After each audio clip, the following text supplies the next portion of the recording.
ವಿಕ್ಕಿ? ನೀವು ಬೆಳಿಗ್ಗೆ ಬ್ಯುಸಿ ಇರ್ತೀರಾ ಅಂತ ಹೇಳಿದ್ರಿ, ಆದ್ರೆ ಕಾಲ್ ಮಾಡಿದ್ದೀನಿ. ಕೆಲ್ಸಕ್ಕೆ ಹೊಟ್ರಾ? ಕೆಲಸಕ್ಕೆ ಹೋಗಬೇಕು ಅಂತಿದ್ದೆ, ಆದರೆ ಈಗ ಅರ್ಜೆಂಟಾಗಿ ದೇವಸ್ಥಾನಕ್ಕೆ ಹೋಗಬೇಕು. ಏನು ವಿಶೇಷ? ಇವತ್ತು ನಿಮ್ಮ ಬರ್ಡೇನಾ? ಬರ್ಡೇ ದಿನ ಮಾತ್ರ ದೇವಸ್ಥಾನಕ್ಕೆ ಹೋಗಬೇಕಾ? ಅದು ಪಾಯಿಂಟೇ, ಆದರೆ ಸುಮ್ಮನೆ ಹೋಗೋದಾದರೆ ಅರ್ಜೆಂಟಲ್ಲಿ ಹೋಗಲ್ವಲ್ಲ? ಇಲ್ಲ, ಅಮ್ಮ ಯಾಕೋ ಕೆಟ್ಟ ಕನಸಿಗೆ ಹೆದರಿದ್ರು, ಅದಕ್ಕೆ ದೇವಸ್ಥಾನಕ್ಕೆ ಹೋಗಿ ದೀಪ ಹಚ್ಚಿ ಬರಬೇಕು. ಎದುರ್ಕೊಂಡ್ರೆ ದೀಪ ಹಚ್ಬೇಕಾ? ದೀಪ ಹಚ್ಚಿದ್ರೆ ಮನ್ಸಿಗೆ ಕವಿದಿರೋ ಕತ್ಲು ಕರಗುತ್ತೆ ಅನ್ನೋ ನಂಬಿಕೆ. ಆ ನಂಬಿಕೆಯಲ್ಲೇ ಹೆದರಿಕೆ ದೂರ ಆಗುತ್ತೆ. ಓಹ್, ಆಗ ಏನಾಯ್ತು? ಯಾಕೆ ಅಲ್ಲಿಗೆ ಮಾತು ನಿಲ್ಸಿದ್ರಿ? ಅಲ್ಲ, ಈಗ ದೇವಸ್ಥಾನಕ್ಕೆ ಹೋಗಿ ನಮ್ಮ ಮನೆಗೆ ಬರೋದಕ್ಕೆ ಲೇಟ್ ಆಗಲ್ವಾ ಅಂತ ಯೋಚನೆ ಮಾಡ್ತಿದ್ದೆ. ನಿಮ್ಮನೇನಾ? ನಿಮ್ಗೆ ಆ ಥರ ಕೇಳಿಸ್ತಾ? ನಿಮ್ಮ ಕೆಲಸದ ಮನೆಗೆ ಲೇಟ್ ಆಗಲ್ವಾ ಅಂತ ಕೇಳಿದೆ. ಇಲ್ಲ, ಅವ್ರ ಮನೆ ದಾರಿಯಲ್ಲಿ ಒಂದು ದೇವಸ್ಥಾನ ಇದೆ, ಅಲ್ಲಿಗೆ ಹೋಗ್ತೀನಿ. ಅಂದ್ಹಾಗೆ ನೀವ್ಯಾಕೆ ಕಾಲ್ ಮಾಡಿದ್ದು ಅಂತ ಹೇಳೇ ಇಲ್ಲ. ಸುಮ್ಮನೆ ಮಾಡಿದ್ದೆ. ಸರಿ, ಹಂಗಾರೆ ನೀವು ಹೊರಡಿ, ತಡ ಆಗ್ಬಾರ್ದಲ್ವಾ? ಬಾಯ್.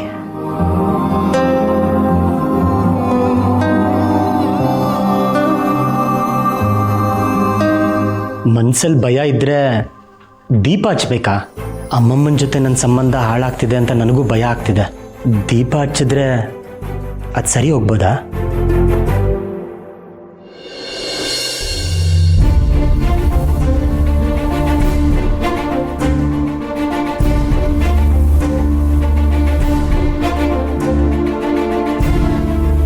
ಅಬ್ಬಾ, ಯಾರೂ ಇಲ್ಲ.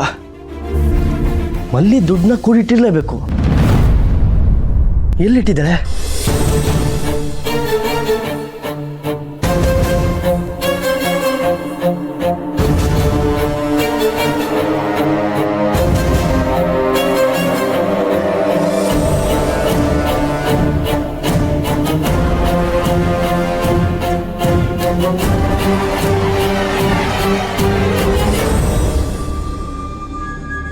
ಛೇ, ಅಡುಗೆ ಮನೆಯಲ್ಲೂ ಇಲ್ಲ, ಇಲ್ಲೂ ಇಲ್ಲ. ಇನ್ನೆಲ್ಲಿಟ್ಟಿದ್ದಾಳೆ?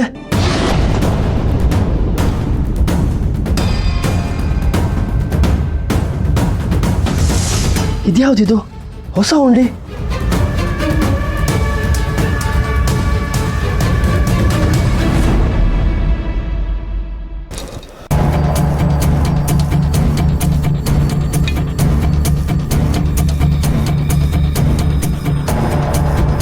ಇಷ್ಟೊಂದು ಭಾರ ಇದೆ ಅಂದರೆ ಮಲ್ಲಿ ಇದರಲ್ಲಿ ಸರಿಯಾಗಿ ದುಡ್ಡು ಇಟ್ಟಿರ್ತಾಳೆ.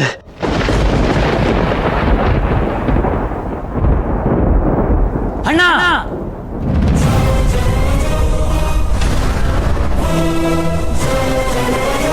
ಏನ್ ಮಾಡಕ್ ಹೊರಟಿದ್ಯಾ? ಏಯ್, ಸುಮ್ಮನೆ ರೈಸ್ ಆಗಿ ಬೆಳಕಣ. ಮಲ್ಲಿನ ಇದನ್ನು ತಗೊಂಡ್ಲು, ಅದಕ್ಕೆ ತಗೊಂಡೆ. ಅಕ್ಕನ ಅಕ್ಕ ಇದನ್ನ ತಗೋಲ್ಲ? ಹೌದು. ಇದ್ಯಾವ ಸೇವಿಂಗ್ಸು ಯಾಕೆ ಮಾಡ್ತಿದ್ದಾಳೆ ಅಂತ ಗೊತ್ತಾ ನಿನಗೆ?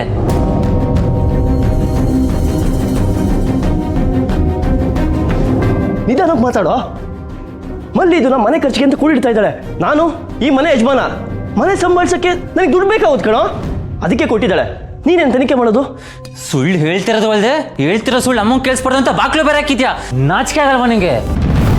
ನಿನ್ನ ಮನಸ್ಸಾಕ್ಷಿನ ನಿನಗೆ ಥೂ ಅಂತ ಹೋಗಿತಿದೆ ನೋಡು. ನಾನೇ ಸುಳ್ಳು ಹೇಳಿ? ಬೇಕಾದ್ರೆ ಮಲ್ಲಿನೇ ಕೇಳು. ಅಕ್ಕನ್ ಕೇಳ್ಬೇಕಾ? ಸರಿ, ಕೇಳ್ತೀನಿ ಇರು.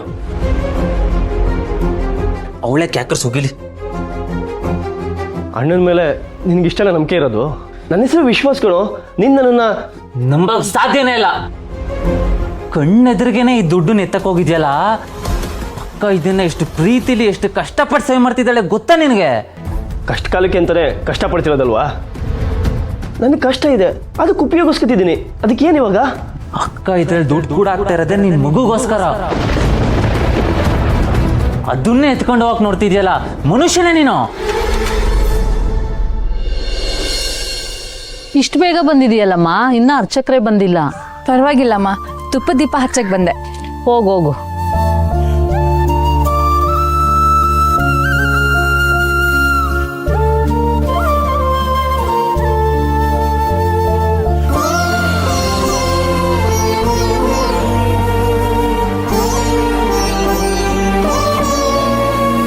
ದೇವ್ರೆ, ಬೆಳಗ್ಗೆ ಬಂದು ನಿನಗೆ ತೊಂದರೆ ಕೊಡ್ತಾ ಇದ್ದೀನಿ ಅಂತ ಅನ್ಕೋಬೇಡ.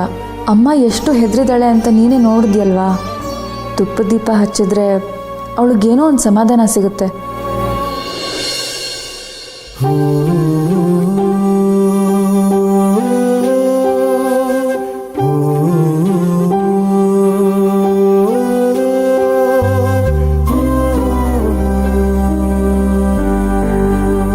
ಮೈ ತುಂಬ ಸಾಲ ಮಾಡ್ಕೊಂಡಿದ್ಯಾ? ಹೊರಗಡೆ ಹೋದಾಗ ಯಾರಾದ್ರೂ ಏನಾದ್ರೂ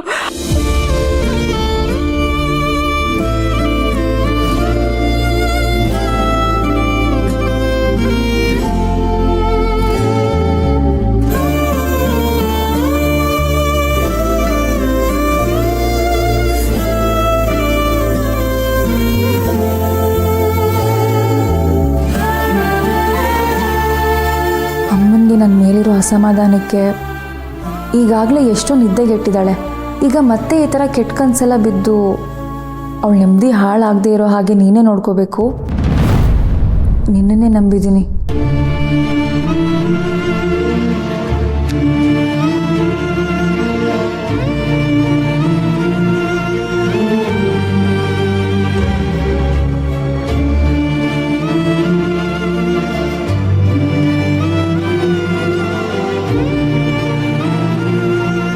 ಅಮ್ಮ ಯಾವಾಗಲೂ ಖುಷಿಯಾಗಿರಬೇಕು. ಅವಳಿಗೆ ಏನೇ ತೊಂದರೆ ಬಂದರೂ ಅದಕ್ಕೆ ಪರಿಹಾರ ಕೊಡೋ ಶಕ್ತಿನ ನನಗೆ ಕೊಡು. ತೊಂದರೆನ ತಡ್ಕೊಳ್ಳೋ ಧೈರ್ಯನ ಅಮ್ಮನಿಗೆ ಕೊಡು. ನನ್ನ ಜೊತೆ, ನನ್ನ ಮನೆಯವ್ರ ಜೊತೆ ಯಾವಾಗಲೂ ಇರು.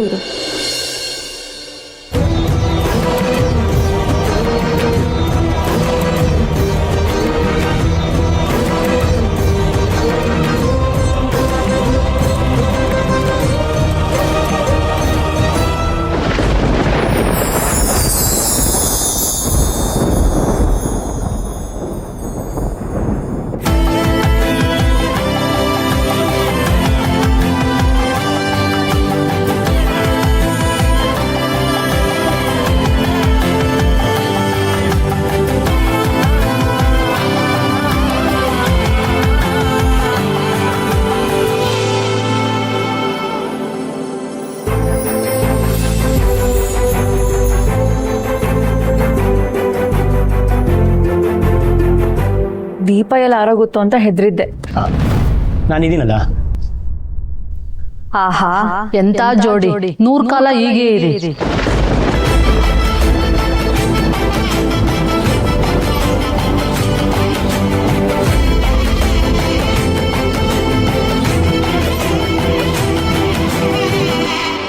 ನೀನು ಬುದ್ಧಿ ಬರೋ ಯಾವ ಲಕ್ಷಣನೂ ಕಾಣ್ತಾ ಇಲ್ಲ. ನನ್ನ ಮಾತಿಂದ ಬದಲಾಗದೆ ಇದ್ರೆ ಏನಾಯ್ತು? ಅಮ್ಮ ಬೈದ ಮೇಲಾದ್ರೂ ಉದ್ಧಾರ ಆಗ್ತೇನೆ ನೋಡೋಣ. ಹೋಗ್ತೀಯಾ? ಸರಿ ಆಯ್ತು, ಹೋಗು. ಅಮ್ಮಂಗೆ ಹೇಳ್ತೀಯಾ? ಹೇಳು. ಏನು ಹೊಸ ನಾಟಕ ಆಡ್ತಿದ್ಯಾ? ನಾಟಕನೇ ಅನ್ಕೋ. ನಾನು ಅಯೋಗ್ಯ, ಈ ಮನೆ ಹಾಳು ಮಾಡಕ್ಕೆ ಇರೋನು ಅಂತಿದ್ದೆ. ಈಗ ನಾಟಕ ಮಾಡೋನು ಅನ್ನೋ ಪಟ್ಟ ಕೂಡ ಬಂತ. ಬರಲಿ. ಯಾಕೀಗ ಮಾತಾಡ್ತಿದ್ಯಾ? ನನ್ನ ತಡೆಯಕ್ಕೆ ನೋಡ್ತಿದ್ಯಾ? ನಾನು ನಿನ್ನ ತಡೆಯಲ್ಲ ದತ್ತು. ಹೋಗು, ಎಲ್ಲನೂ ಹೇಳು. ಹೇಗಿದ್ರು ಇವತ್ತು ಅಮ್ಮಂಗೆ ಗೊತ್ತಾಗುತ್ತೆ ಅನ್ಕೊಂಡೆ. ನಿನ್ನಿಂದನೇ ಗೊತ್ತಾಗ್ಲಿ. ಸದ್ಯ ನಿನ್ನಿಂದ ಅಮ್ಮಂಗೆ ಅಕ್ಕನ ಮೇಲಿರೋ ಕೆಟ್ಟ ಅಭಿಪ್ರಾಯ ಏನಾದರೂ ಹೋಗ್ಲಿ. ನನಗೇನು ಮಲ್ಲಿನ ಕೆಟ್ಟವಳು ಮಾಡಬೇಕು ಅಂತ ಆಸೆನ ದತ್ತು? ಅಥವಾ ಅವ್ಳು ಕಷ್ಟಪಟ್ಟು ಸಂಪಾದನೆ ಮಾಡಿರೋ ದುಡ್ಡನ್ನ ಎತ್ಕೊಳ್ಳೋ ಅಷ್ಟು ನಾನು ಕೆಟ್ಟವನ್ನ? ಎರಡೂ ಇರ್ಬೋದು. ಹೋಗೋದು ಹೋಗ್ತಿದ್ಯಾ? ಆದರೆ ಆ ದುಡ್ಡಿನ ಅವಶ್ಯಕತೆ ಏನಿತ್ತು ಅಂತ ಒಂದ್ಸಲ ಕೇಳೋ ಪ್ಲೀಸ್. ಇನ್ನೇನ್ ನಾಟಕ ಮಾಡ್ಬೇಕು ಅಂತಿದ್ದಿ ಎಲ್ಲ ಮಾಡು. ಅಮ್ಮನ ಮುಂದೆ ಮಾತಾಡೋ ಮುಂಚೆ ಇದನ್ನ ಪ್ರಾಕ್ಟೀಸ್ ಅನ್ಕೋ. ದತ್ತು ಇಷ್ಟೊಂದು ಹಠ ಹಿಡಿದಿದ್ದಾನೆ. ಇವನಿಗೆ ನಾನು ಏನು ಹೇಳಿದ್ರು ನಂಬಿಕೆ ಬರಲ್ಲ. ಮಗುಗೆತ್ತಿಟ್ಟಿರೋ ದುಡ್ಡನ್ನು ಬಿಡಲ್ಲ ನಿನ್ ಮಗ ಅಂತ ಅಮ್ಮಂಗೆ ಹೇಳ್ತೀನಿ. ಈ ನಾಟಕನ ಅಮ್ಮನ ಮುಂದೆ ಆಡೋ, ಉಪಯೋಗಕ್ಕೆ ಬರುತ್ತೆ. ನಾನು ಮಗು ಭವಿಷ್ಯಕ್ಕೆ ಅಂತಾನೆ ಹಣ ತೆಗಿಯಕ್ಕೆ ಬಂದಿದ್ದು. ಏನ್ ಕತೆ ಕಟ್ತಿದ್ಯಾ? ಹಾಗೆ ಅನ್ಕೋ. ನನ್ನ ಹತ್ರ ದುಡ್ಡಿಲ್ಲದೆ ಈ ಥರ ತಂಗಿ ದುಡ್ಡಿಗೆ ಕೈ ಹಾಕೋಕೆ ಸುಲಭ ಅನ್ಕೊಂಡ್ಯಾ? ನನಗೂ ಹಿಂಸೆ ಆಗುತ್ತೆ ದತ್ತು. ಆದರೆ ಏನು ಮಾಡಲಿ, ವಿಧಿ ಇಲ್ಲ. ಅಂಥದ್ದೇನಾಗಿದೆ ಈಗ? ಪುಷ್ಪಂಗೆ ಸ್ಕ್ಯಾನಿಂಗ್ ಮಾಡಿಸ್ಬೇಕು ಕಣೋ. ಆಗ್ಲೇ ತಡ ಆಗಿದೆ. ಮಗು ಬೆಳವಣಿಗೆ ಹೇಗಿದೆಯೋ ಏನೋ. ಪುಷ್ಪನ ಆರೋಗ್ಯ ಚೆನ್ನಾಗಿದೆಯೋ ಇಲ್ವೋ ಅಂತ ಯೋಚನೆ ಆಗುತ್ತೆ ಕಣೋ. ಅದಕ್ಕೆ ಉಂಡಿಕಾಯಿ ಹಾಕ್ಬೇಕಾ? ಅದಕ್ಕೆ ಬಗ್ಗೆ ಮಗು ಬಗ್ಗೆ ಅಷ್ಟು ಕಾಳಜಿ ಇರೋನು ಕೂಲಿಗಿಲಿ ಮಾಡಿ ನೋಡ್ಕೋಬೇಕು. ಅದನ್ನ ಬಿಟ್ಟು ತಂಗಿ ಕೂಡಿಟ್ಟಿರೋ ಹುಂಡಿ ಹೊಡೆಯೋದಲ್ಲ. ಏನೋ ಮಾಡಲಿ, ಹೂಡಿಕೆ ಮಾಡಿರೋ ದುಡ್ಡು ಲಾಕ್ ಆಗಿದೆ. ಇನ್ನು ಸುಮಾರು ದಿನ ಅದನ್ನು ತೆಗಿಯಕ್ಕಾಗಲ್ಲ ದತ್ತು. ಒಂದ್ಸಲ ದುಡ್ಡು ಮೆಚ್ಚುರಾದ್ರೆ ಬಡ್ಡಿ ಸಮೇತ ಬರುತ್ತೆ. ಪುಷ್ಪನ ಹೆರಿಗೆಗೂ ದುಡ್ಡು ಬೇಕಲ್ವೇನೋ? ಹಾಗಂತ ಈಗ ಇದನ್ನು ಹೊಡೆಯೋದು ಬೇಡ. ಆದರೆ ಟೆಸ್ಟಿಗೆ ಇರೋ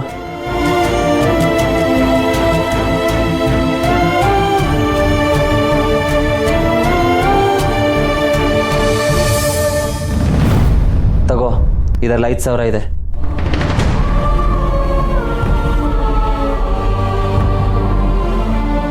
$5,000? ಅದು ನಿನ್ನ ಹತ್ರ ಇಷ್ಟೊಂದು ದುಡ್ಡು ಹೇಗೋ ಬಂತು? ಅದು ನಿನಗೆ ಬೇಡ, ಅದಕ್ಕೆ ಹುಷಾರು. ಆಟೋದಲ್ಲೆಲ್ಲ ಕರ್ಕೊಂಡು ಹೋಗ್ಬೇಡ, ಕ್ಯಾಬಲ್ಲೇ ಕರ್ಕೊಂಡೋಗು.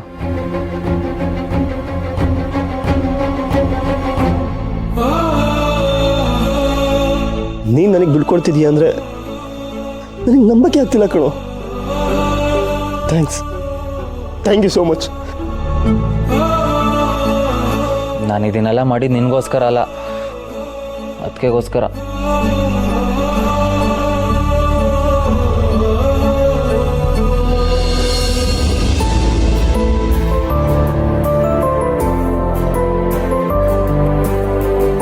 ಅಮ್ಮ, ನೀವು ತಪ್ಪು ತಿಳ್ಕೊಂಡಿದ್ದೀರಾ. ನಾನು ಇವರು ಫ್ರೆಂಡ್ಸ್ ಅಷ್ಟೇ. ಹೌದು, ಇವ್ ನನ್ನ ಫ್ರೆಂಡ್.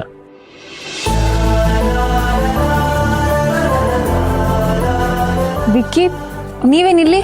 ನೀವಿಲ್ಲಿ ಬರ್ತೀನಿ ಅಂತ ಹೇಳಿದ್ರಲ್ಲ, ಅದಕ್ಕೆ ಹುಡ್ಕೊಂಡು ಬಂದೆ. ತಮಾಷೆ ಮಾಡಬೇಡಿ ವಿಕ್ಕಿ, ನಿಜ ಹೇಳಿ. ಹೌದು ರೀ, ನಿಮ್ಮನ್ನ ಹುಡ್ಕೊಂಡು ಬಂದೆ. ನಾನು ಯಾಕೆ ಬಂದೆ ಅಂತ ಟೆನ್ಷನ್ ಆಗ್ತಿದ್ಯಾ? ಹಾಗಲ್ಲ, ನೀವು ಹುಡ್ಕೊಂಡ್ ಬಂದಿದ್ದೀರಾ ಅಂದರೆ ಏನೋ ವಿಷಯ ಇರ್ಬೋದು ಅನ್ನಿಸ್ತು. ಸರಿಯಾಗಿ ಗೆಸ್ ಮಾಡಿದ್ದೀರಾ.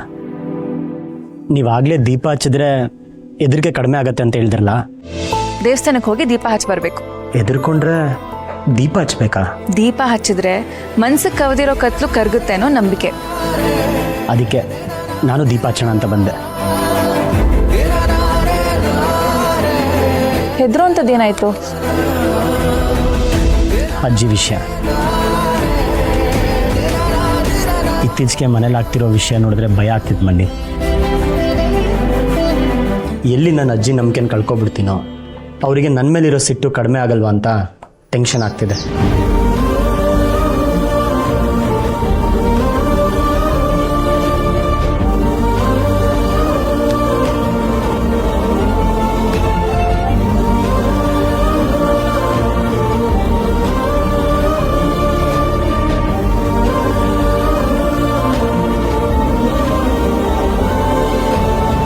ನಾನು ಅಮ್ಮಮ್ಮ ಮೊದಲಿನ ಥರ ಆದರೆ ಸಾಕು.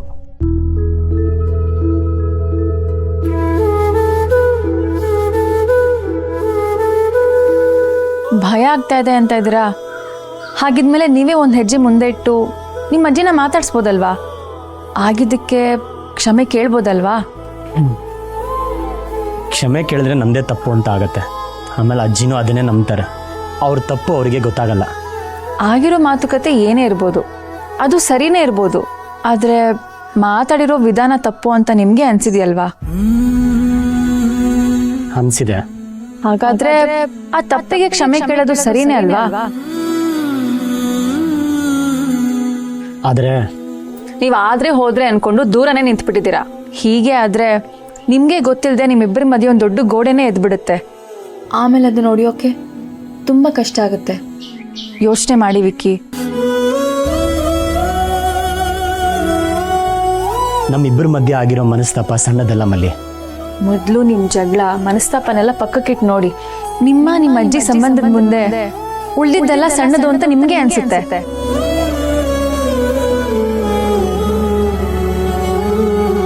ಸಂಬಂಧ ಬೆಳೆಸೋದಕ್ಕಿಂತ ಉಳಿಸ್ಕೊಂಡು ಹೋಗೋದು ತುಂಬಾ ಮುಖ್ಯ ವಿಕ್ಕಿ. ನಿನ್ನೆ ಆಗಿದ್ದನ್ನೆಲ್ಲ ಮರ್ತು ಮೊದ್ಲಿನ ತರಾನೇ ಅಜ್ಜಿ ಹತ್ರ ಮಾತಾಡಿ ನೋಡಿ. ಅವರು ನಿಮ್ಮ ಮಾತುಗೋಸ್ಕರನೇ ಕಾಯ್ತಾ ಇರ್ಬೋದಲ್ವಾ?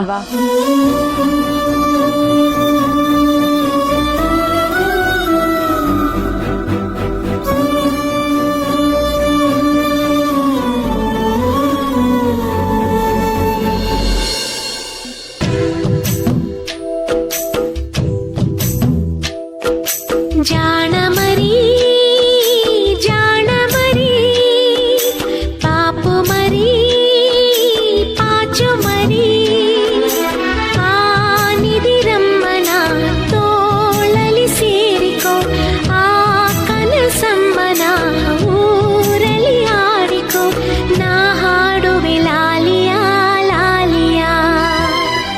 ಮೇಡಮ್ ನೋಡಿದ್ರೇ ಭಯ ಆಗ್ತದೆ.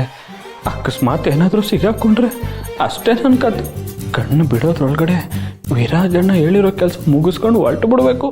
ಅಪ್ಪ ಆಂಜನೇಯ, ನೀನೇ ಕಾಪಾಡಬೇಕು. ಜೈ ಶ್ರೀರಾಮ್.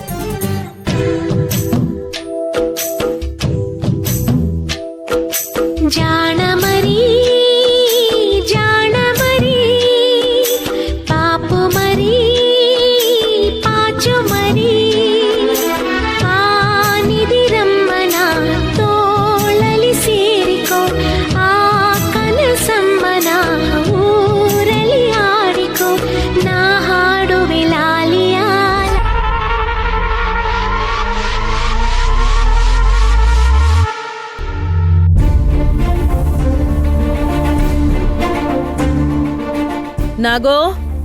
ನಾಗೋ ಒಂಚೂರು ರೇಡಿಯೋ ನೋಡು. ಹೇಳಿದ ಟೈಮಿಗೆ ಬರೋದೇ ಇಲ್ಲ. ಹಾಯ್ ಹಲೋ ನಮಸ್ಕಾರ, ನಾನು ನಿಮ್ಮ RJ ರಾಕೇಶ್. ಇವತ್ತಿನ ಸ್ಪೆಷಲ್ ಪ್ರೋಗ್ರಾಮ್ ಈಗ ಪ್ಲೇ ಮಾಡ್ತಾ ಇದ್ದೀವಿ. Check check. ಅಮ್ಮಮ್ಮ, ವಿರಾಜ್, ನನ್ನ ಮಾತು ಕೇಳ್ತಿದ್ದೀರಲ್ವಾ? ಪ್ಲೀಸ್, ನೀವು ಕೇಳಲೇಬೇಕು.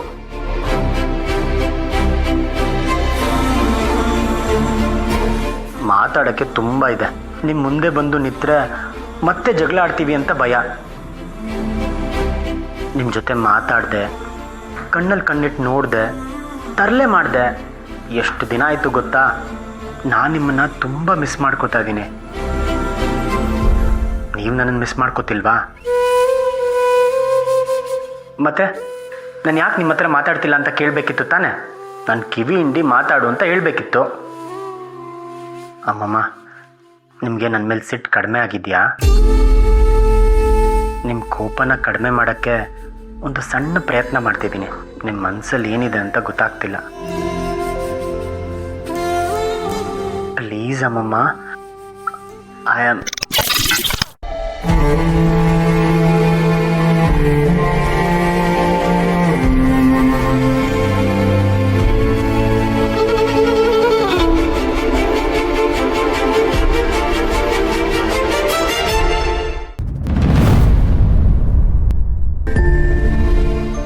ಈ ಟೈಮಲ್ಲೇ ಇದು ಆಫ್ ಆಗ್ಬೇಕಾ?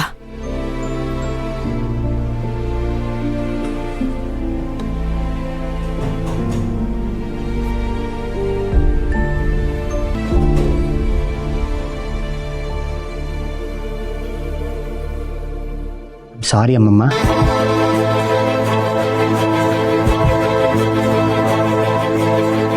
ನಮ್ಮಿಬ್ಬರ ಮಧ್ಯ ಈಗೋ ಗೋಡೆ ಕಟ್ಬಾರ್ದಲ್ಲ ಅಮ್ಮಮ್ಮ. ನನಗೆ ನೀವು ಬೇಕು, ನಿಮ್ಮ ಪ್ರೀತಿ ಬೇಕು. ಅಯ್ಯಯ್ಯೋ,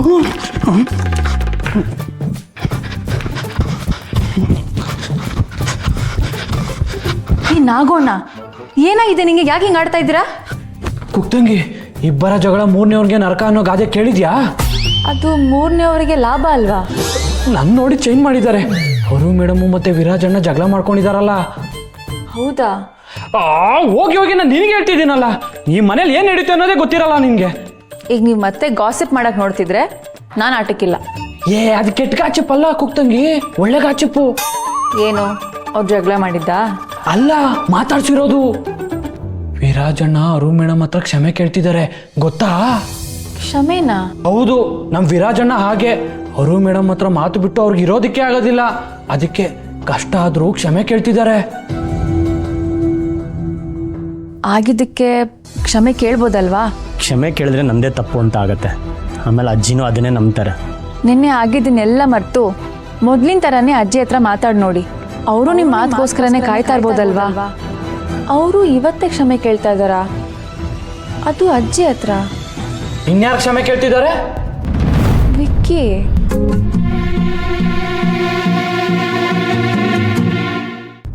ನನಗೆ ನಿಮ್ಮ ಹತ್ರ ಮಾತಾಡದೆ ಎಷ್ಟು ಕಷ್ಟ ಆಗ್ತಿದೆ ಗೊತ್ತಾ?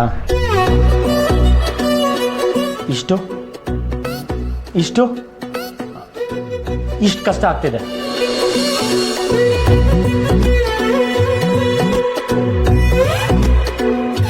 ನಾನು ನಿಮ್ಮ ಹತ್ರ ಎಷ್ಟೊಂದು ಮಾತಾಡಬೇಕು ಗೊತ್ತಾ? ನಾನು ನಿಮ್ಮ ಜೊತೆ ಕೂತು ಆಟೆ ಹೊಡಿಬೇಕು. ನೀವು ಬೇಗ ಬೇಗ ನನ್ನ ಹತ್ರ ಮಾತಾಡಿ.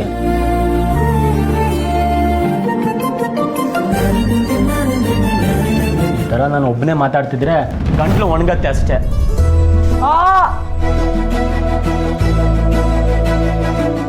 ನೋವ್ತಿದೆ.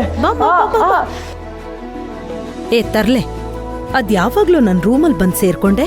ಹಳೆ ಚಾಳಿನ ಇನ್ನೂ ಬಿಟ್ಟಿಲ್ವಾ? ಕ್ಷಮೆನಾ ಹಿಕ್ಕತ್ ಕೇಳ್ತಾರಾ? ಎದುರು ಬಂದು ಕೇಳಿದ್ರೆ ನೀವು ಕ್ಷಮಿಸ್ತೀರಾ? ಕೇಳ್ ನೋಡ್ಬೇಕಿತ್ತು. ಅಮ್ಮಮ್ಮ, ಐ ಆಮ್ ಸಾರಿ. ಇನ್ಯಾವತ್ತೂ ನಿಮ್ಮ ಜೊತೆ ಮಾತು ಬಿಡಲ್ಲ. ಇಷ್ಟು ದಿನ ಮಾತ್ ಬಿಟ್ಟಿದ್ದಕ್ಕೆ ಏನ್ ಪನಿಷ್ಮೆಂಟ್ ಕೊಡ್ಬೇಕು? ನೀವೇನು ಕೊಟ್ಟರು ನಾನು ಮಾಡ್ತೀನಿ ಅಮ್ಮಮ್ಮ.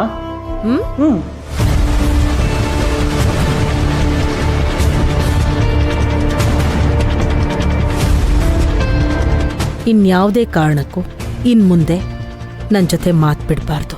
ಡನ್. ಭಿನ್ನಾಭಿಪ್ರಾಯಗಳಿದ್ರು, ಜಗಳ ಬಂದ್ರು ಕೂತು ಬಗೆಹರಿಸ್ಬೇಕು. ಸರಿ, ಹಾಗೆ ಮಾಡ್ತೀನಿ. ಸರಿ ಸರಿ ಅಷ್ಟೇನಾ?